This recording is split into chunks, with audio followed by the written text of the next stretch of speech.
Time now for our international press review. Angela Yeo is here. Angela, tell us where you're going to start. Well, we're going to start with the French President Nicolas Sarkozy's visit in Tunisia, which is going to start today. But lucky him. We've got the French press looking at what is this country that he's going to be visiting. We go first to the Libération, which is a left-wing French daily, which talks about the unease of the Ben Ali generation. Now, who is Ben Ali? He is, of course, Zain El Abidine Ben Ali, who's been president for more than 20 years in Tunisia. And it seems that under him, democracy is still quite limited in Tunisia, and basically no opposition parties that are strong enough to challenge his party are authorised.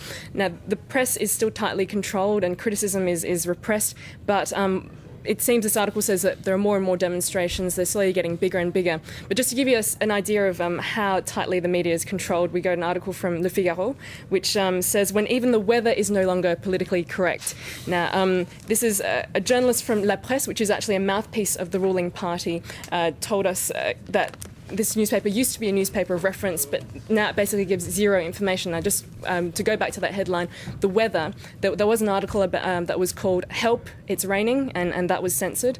Another article about damage done by torrential rain was turned into an article that was basically called "Welcome Manna from Heaven." So just to give you a sense of anything negative can risk getting cut out. So a positive spin on everything in Tunisia, and obviously Sarkozy there to find out for himself what's going on. What's next? Well, criticism is still difficult also in Saudi Arabia. You don't say.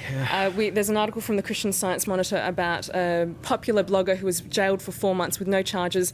He has been released, but the official explanation is that there are such things as electronic crimes when you might criticise or offend someone without bringing the evidence to back it up. Now, we know that the internet's a sort of dangerous territory for that, but blogging is another domain where people try to express what they want to say. And this blogger, Fouad Farhan, was calling for political reform. He even published a list of what he called his 10 least favourite Saudi leaders, and that was shortly before his arrest. So it's not yet clear whether his release will make Saudi political activists more at ease about expressing their minds. It's interesting, the difference between bloggers and how they're looked at in Europe and how they're looked at elsewhere. It's quite a big contrast, and obviously that really sort of explains that story too. Next then?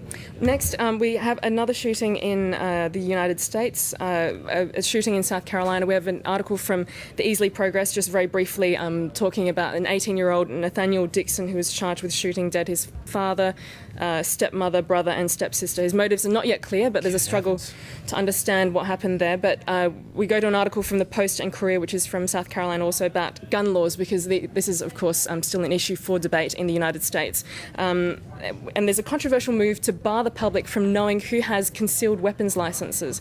Now, those people who are for the move say that this protects the public, it protects the people who own the guns, but those who are opposed say that, well, the public has a right to know, and basically a lot of more people are applying for concealed weapons licenses these days. There's even a reverend in this article who has a concealed weapons license for, since he went to a law enforcement conference that said basically you should carry one of these around to protect yourself. So it's something that, the argument that we get to in this article is that it's dangerous to carry loaded handguns into public places, and why should the public not have a right to know whether the system is working? The gun law issue is a hornet's nest completely, and obviously a very disturbing story there that mass murder almost is guys carried out. Now then, a happier story to end with. A blind man getting his sight back. How did that happen? And that's right. It's a research trial in the UK that they're quite proud of.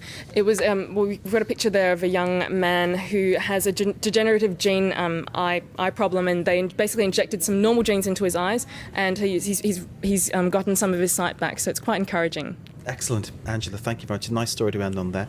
It's in the Independent in the UK. Let's hope more things like that can happen. Okay, that was our international press review. Watching France 24. Stay with us.